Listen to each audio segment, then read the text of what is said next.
Good morning, children. This is Solid State Chemistry, Lecture 6, and this is the last lecture of this topic. In this lecture, we will start with imperfection due to impurities. Topics covered so far.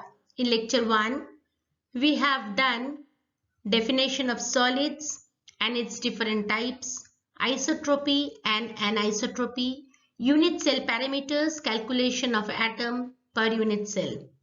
In lecture 2, we have covered packing fraction and density, coordination number calculation of simple cubic, face-centered cubic, body-centered cubic system, packing in 2 dimensions, and some numericals based on finding out the formula of a compound. Lecture 3, we have done packing in 3 dimensions. Lecture 4, we have covered characteristics and structures of different types of crystalline solids, dimension of trigonal, tetrahedral and octahedral voids, structure of NaCl, calculation of number of sodium and chloride ions in a unit cubic cell of sodium chloride, and coordination number of sodium and chloride ions in a NaCl crystal. And in lecture 5, we have done imperfection in solids. And in lecture 6, we will start with imperfection of solid due to impurities. Imperfections caused by impurities. Till now, we discussed defects in crystal which comprises only one type of atoms or one pair of atoms. However, the defects may also occur due to the presence of impurities which are foreign in nature. Okay. These impurities are sometimes inherent in nature but may also be introduced. These impurities are introduced deliberately, which can change the crystal properties in a significant manner. Sometimes it is required. So, we are adding the impurities. Impurities are added to change the properties. Sometimes properties may be engineered in the crystals through willful introduction of impurities. The foreign substance introduced in the crystal for developing new property is called, now the foreign substance which is introduced in the crystal for developing new property, that substance is called dopant. And the process is known as doping. And the resulting crystal as doped crystal. So these 3 things is the new word that you are listening today, learning today. The foreign substance which is introduced in the crystal for developing the property, for changing their property, is known as dopant, and the process is known as doping, and the resulting crystal is known as doped crystal. The doped crystal is also known as solid solution. Foreign atoms, that is dopant, the foreign atoms that we are introducing, or its nature, its inherent nature, may occupy the crystal interstices, in which case these are called interstitial solid solution. In some of the cases this thing is happening. In the interstices space, the foreign atoms are added. The foreign atoms may also substitute a regular atom or site. This can also be happen. It can substitute a regular atom or the site, and it can take the place of that regular atom in a crystal, which called substitutional solid solution. And the last one, impurities may be introduced in both covalent and ionic solids, and both these we will discuss. Something more about dopants. Impurities are elements present in the material that are different from those in the compound formula. What is the compound, the formula of that compound, that is a crystal? The impurities will be different from those elements. Now dopants means the impurities. The dopants are intentionally added impurities that you know. Why? To make alloy or effect change in the properties. Okay. Now alloy formation most likely when, now it is, see that this is important, alloy formation most likely when the dopant anions and cations are close in size to the original material. Just see the what do you know about isovalent dopant? Substitution species have the same charge. Now see this one, NaCl. NaCl is the compound, with that AgCl is the dopant one. Now see that NaCl is having the same charge with Ag. Ag and Na both are having the same charge. What is happening? From one place, Na is replacing Na, it is replacing Na, and take the silver is taking the place of Na. And that is why it is written Na 1 minus X. That means 1 Na is replaced by 1 Ag. Come here, AgBr and AgCl. Now Ag is fixed. See that anion, Br and Cl, both are having this Br and Cl, both are having the same charge. Now 1 Br is replaced by 1 Cl. So Br is 1 minus X. That means 1 Br is replaced by 1 Cl. Am I clear? Have you understood? This is the alloy on cation side. That is Na is replaced by silver, and this is the alloy on anion side. That means the cation is same and the anion is replaced, Br is replaced by Cl. So here these are acting as the dopants. Am I clear to you? Now see some of the interesting facts because of the presence of the impurity defect. See, the number 1 is given as alpha alumina is colorless. Now iron and titanium impurities impart to it blue color. If you add iron and titanium as impurities, it will impart blue color, and the resulting gem quality mineral is known as sapphire.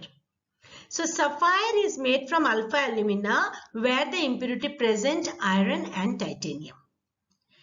If the chromium impurities are present in alpha alumina, then it imparts a red color which is ruby.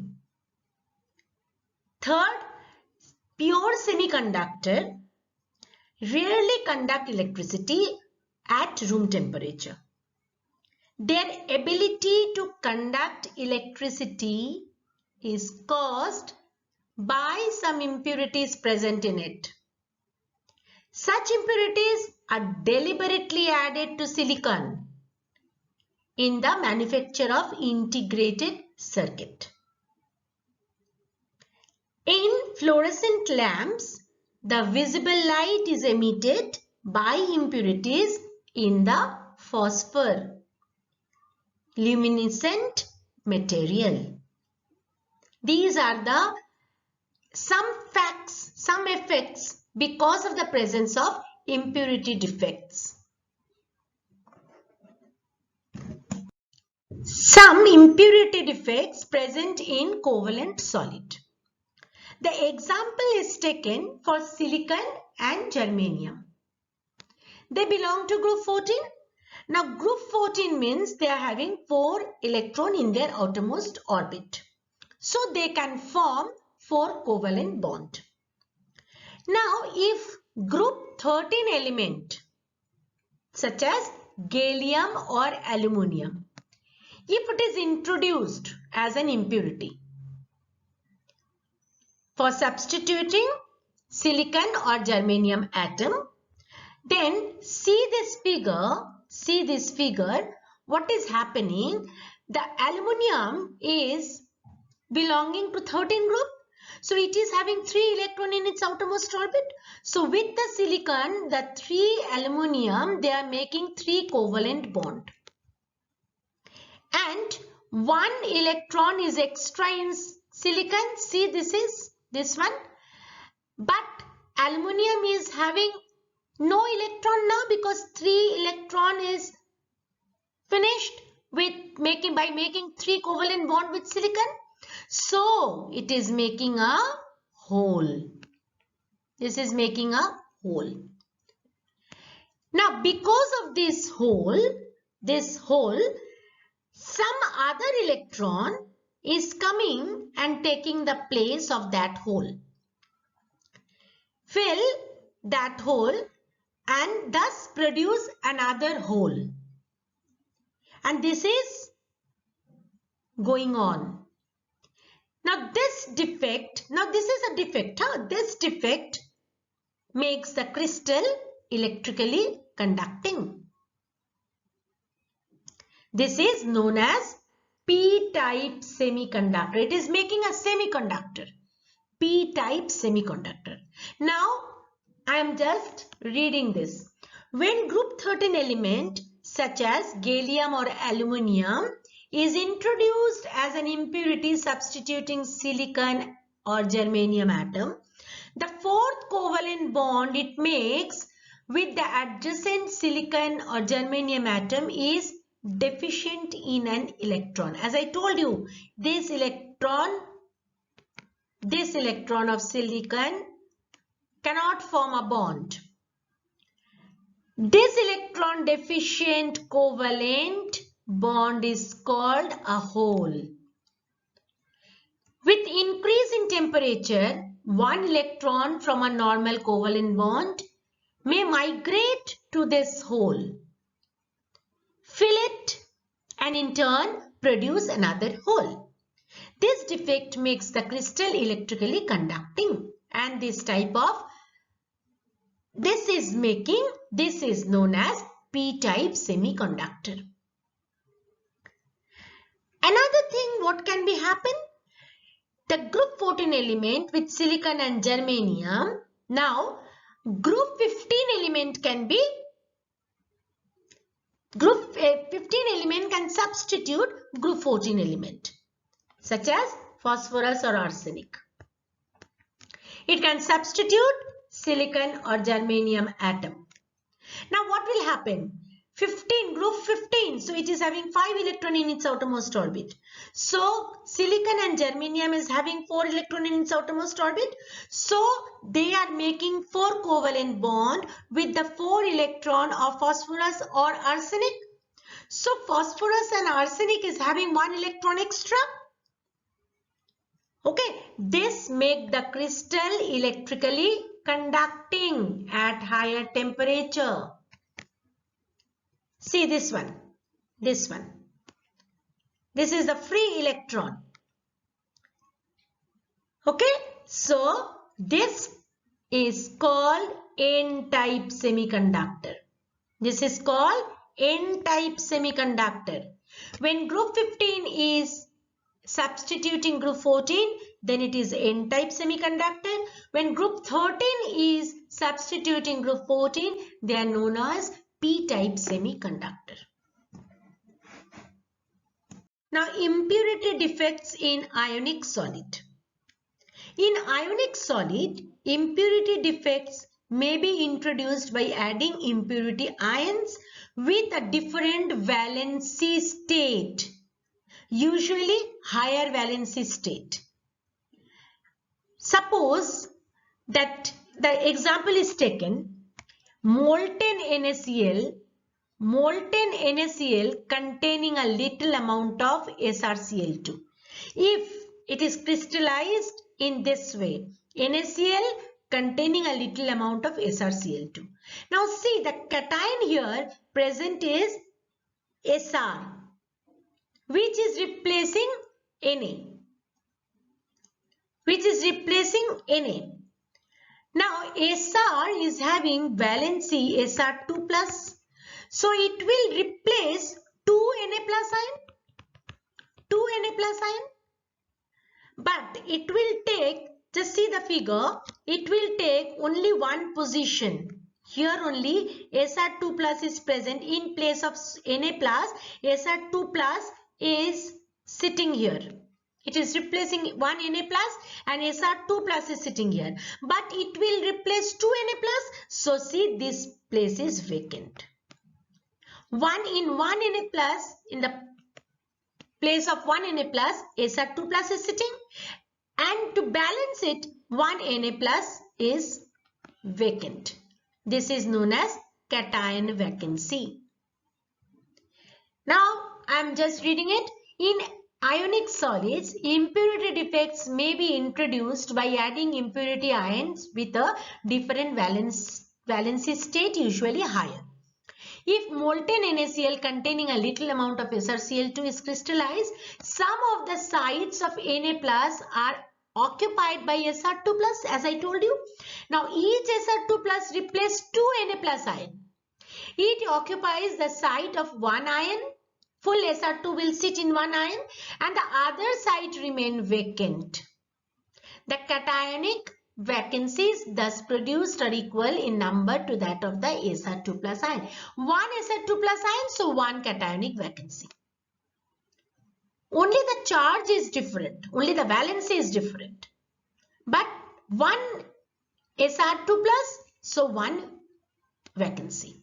Another similar example is the solid solution of CgCl2, AgCl. All these things are, this type of solid solution are also showing ionic. These are the ionic solids. These are showing impurity defects. This is a flow chart given for the electrical, magnetic and dielectric properties of solid. There is a flow chart. These solids are having three different properties: electrical properties, magnetic properties and dielectric properties. This electrical properties is divided into three parts. One is conductor, insulator and one more is semiconductor. Magnetic properties of solid can be divided into five parts: diamagnetic, paramagnetic, ferromagnetic, antiferromagnetic and perimagnetic. Which solid will be called as paramagnetic, diamagnetic? All these things are here. Dielectric properties of solids are divided into four parts: piezoelectric, pyroelectric, ferroelectric and antiferroelectric. So all these things I will discuss the definition and all in the following slides.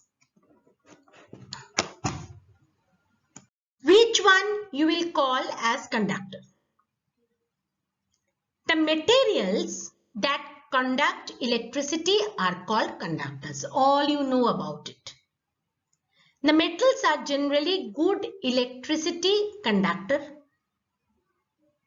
The conductivity of the metal is in the range of 10 to the power 2 to 10 to the power 5 ohm minus 1 centimeter minus 1. Actually, you know what is happening. Every material is, it is a theory actually, every material is divided. It is said that two bands are there, valence band and conduction band. It is just a theory. Now, the valence band means where the valence electrons are there. Now, the valence electron can be moved from valence band to conduction band, but it is all inside the material. Okay, I have just shown you here, but in this rectangular figure I have shown you, but actually this is inside the material. So valence band and conduction band is there. Now valence band and conduction band in conductor, they are overlap with each other. They are very close to each other. See, here it is written, in metals the valence band overlap with the conduction band, and there are free electrons in conduction band as well. As they are overlap with each other, so the electrons can be there in the valence band and the conduction band in both the places. There are free electrons in the conduction band also, because they are overlapping, and that is why they are good conductors. The conductivity in metal decreases with increase in temperature. These are the conductors. This is known as conductor. Now what is happening in insulator? Which one you will call as insulator? Solids with very low conductivity. See the range. The range is 10 to the power minus 20 to 10 to the power minus 10 ohm minus 1 centimeter minus 1. They are called insulator. The example of insulator: wood, rubber, plastic, sulfur, phosphorus, all these are insulator. Now what is happening in insulator? Again that band is coming. The gap between the valence band and the conduction band, there is a wide gap in between these two.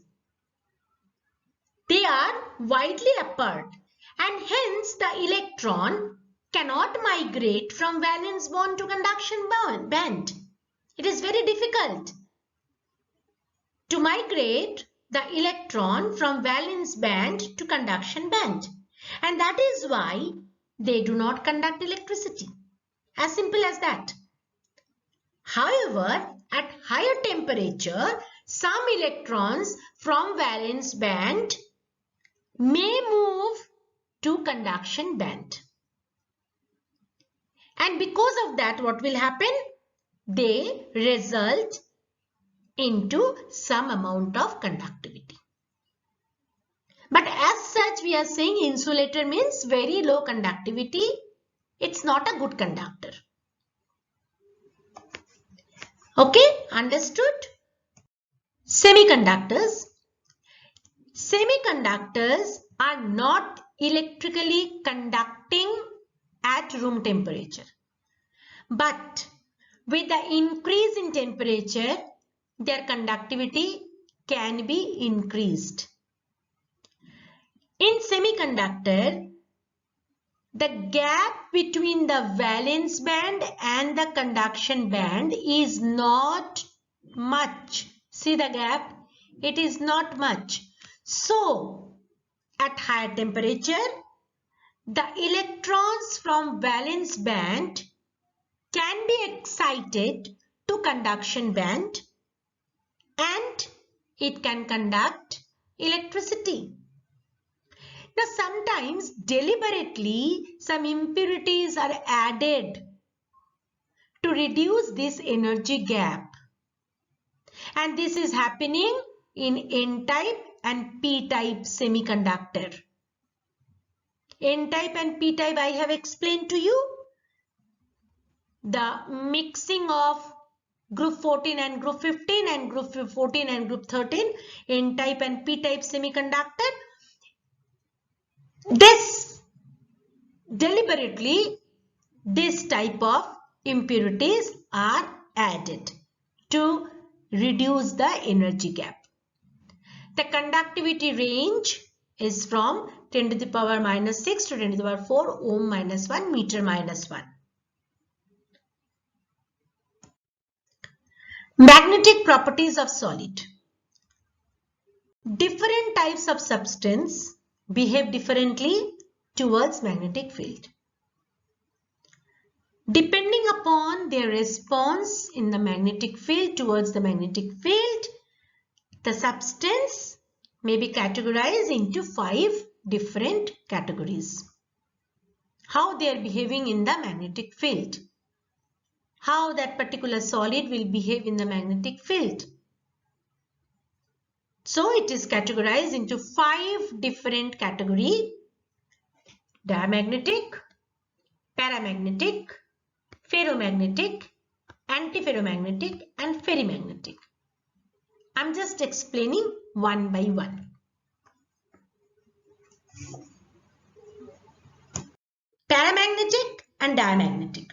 Which substance will be called as paramagnetic substance? Let me first explain that. Paramagnetic substances are weakly magnetized in an external magnetic field. That means the external magnetic field is coming here. External magnetic field means, suppose you have taken a magnet. This magnet is having 2 poles, north and south, and the magnetic lines of force are going from north to south outside the magnet. So this is the direction of the magnetic field. Suppose I have taken the direction of the magnetic field here in this direction. Now every substance, every material is considered to be made up of small domains. Each domains are having dipole. These are the domains. Suppose these are the domains. I am just dividing a substance. Suppose this is the substance. I am dividing it into this like this. All these are known as domains. These are all domains. Okay. Now all these domains are having dipole, plus minus. They are made up of small domains. Now they all are having dipole. Now if the dipoles are aligned themselves, these all are having a net dipole moment. Now if this dipole moment and the direction of the magnetic field, if they are in the same direction, that means this direction dipole moment, the direction of the dipole moment is aligned with this direction of the magnetic field like this, then they gain a net magnetization. That means they are having an attractive force. When we remove the paramagnetic substance from the field, suppose now I am removing this substance from the field, the alignment of the electron is interrupted and the substance loses its magnetic property. So, the paramagnetic substance is not a permanent magnet. Paramagnetic substances have unpaired electron in them. Some common examples are O2, Cu2+, Fe3+, etc. These paramagnetic substances find a variety of applications in electronics. If you know up to this much, that is enough. Only the definition is enough. Diamagnetic, it is also like paramagnetism. In diamagnetism too, the substances are magnetized in an external magnetic field. But here what is happening? The net dipole moment, suppose the net dipole moment is coming in this direction and the direction of the magnetic field is in this direction. So they are just opposite direction. The net dipole moment of that domains and the magnetic direction of the magnetic field, they are just in opposite direction. Then they have a repulsive force. In diamagnetic substance, all electrons in their last shell are paired. This is the reason that magnetic moment of their atoms is nearly zero. Example, sodium chloride, benzene, etc. Being such bad conductors, they are used as insulator. Am I clear to you? Ferromagnetic. These are solids that get strongly magnetized when placed in an external magnetic field. These solids may actually be magnetized permanently, forming permanent magnet. Ferromagnetic substances have a large number of domains that resulting from unpaired electrons, each of which behave as a magnet. Now, unpaired electrons, actually these ferromagnetic properties are shown by the transition element, mostly cobalt, nickel, chromium. So they are having unpaired electron. So each domain is behaving as a magnet. Now in an electromagnetic field, these domains arranged and align themselves with the magnetic field. That means the magnetic field, the direction of the magnetic field and the direction of this domain, they align with each other and they form a permanent magnet. In a non-magnetized metal, what is happening? Suppose the substance is not placed under a external magnetic field. In that case, what is happening? A non-magnetized metal, these domains are randomly arranged and they cancel each other. So, in that case, they will not show any magnetic property. But if this substance can be placed in an external magnetic field, then they are showing a permanent, they are showing a property of permanent magnetism, and that is known as ferromagnetic. Antiferromagnetic. In antiferromagnetism, the domain structure are very similar to those of the ferromagnetic solids.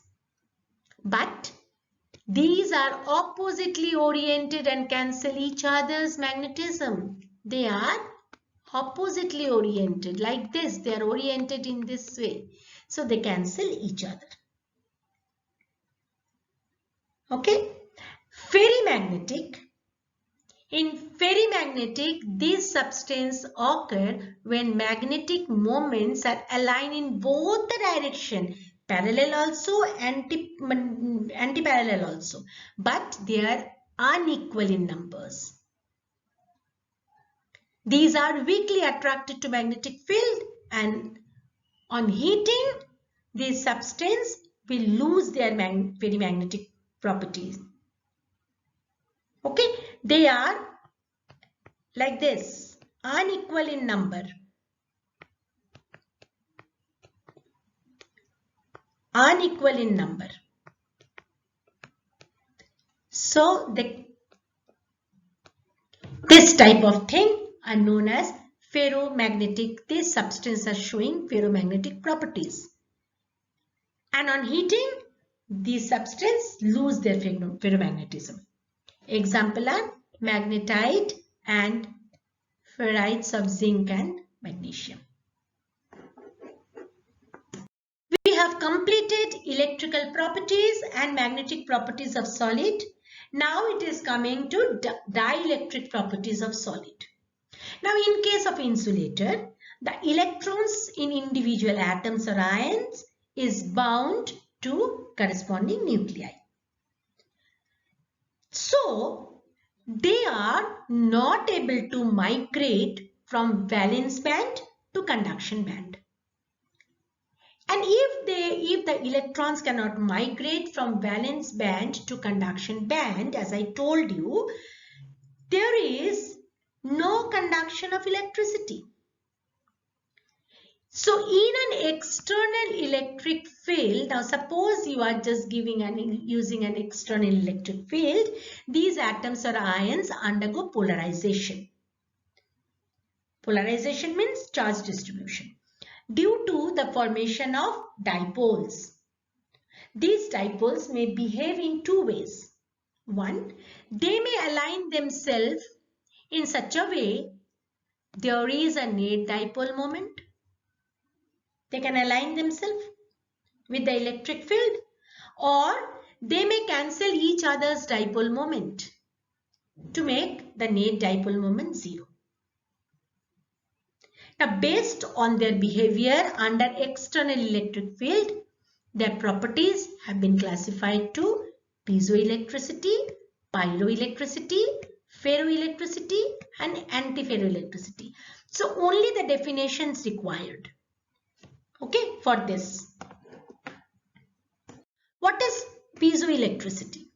Some of the crystals, when put under mechanical stress, suppose you are just pressing with the hands, you are giving a mechanical stress to some of the crystals. So they are also having domains, as I told you. That means they are having dipoles. They get deformed. The domains get deformed. Suppose you are pressing something, they are having domains inside the substance, they get deformed and realign themselves to produce a net dipole moment. They realign themselves to get a net dipole moment and generate electricity. Very small amount of electricity is generating if they are aligning themselves. This is called piezoelectricity, and the crystals are referred to as piezoelectric crystals. Conversely, if such crystals are put under electric field, if you can put them under electric field, first you are doing the mechanical, giving the mechanical stress. Because of that, the domains are aligned themselves, the dipoles are aligned themselves to produce a net dipole moment. And as they are producing a net dipole moment, they are creating a electricity, generating a electricity. Now you are putting that under an electric field. They produce mechanical strain inside the crystal. For example, the volume pickup in record player, the weighing machine. Now weighing machine, every house now you are having the weighing machine. Now when you are just weighing your weight, then what is happening? The needle is showing a reading. Inside that there is a piezoelectric crystal. Now as you are standing on the weight, so you are giving a mechanical stress. Because of that, there is a domain that is aligning and they are creating a electricity. And there is some pointer is there that is attached with that, and it is showing you the weight. This is known as piezoelectricity.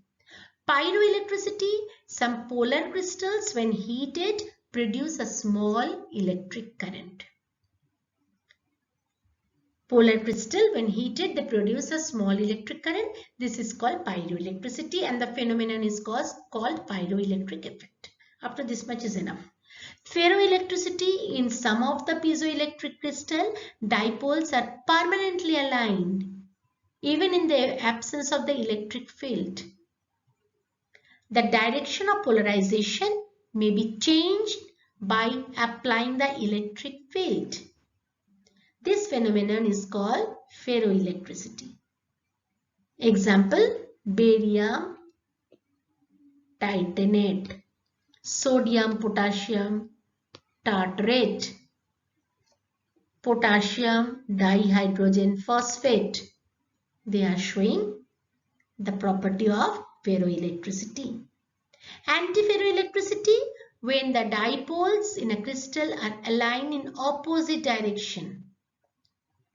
The net dipole moment of the crystal is zero. If the dipole are aligned in the opposite direction, their net dipole moment will be zero. Such a crystal is said to be antiferroelectric. Example, lead zirconate. With this, the topic solid state chemistry ends here. Please go through all the lectures carefully. I think everything will be clear to you.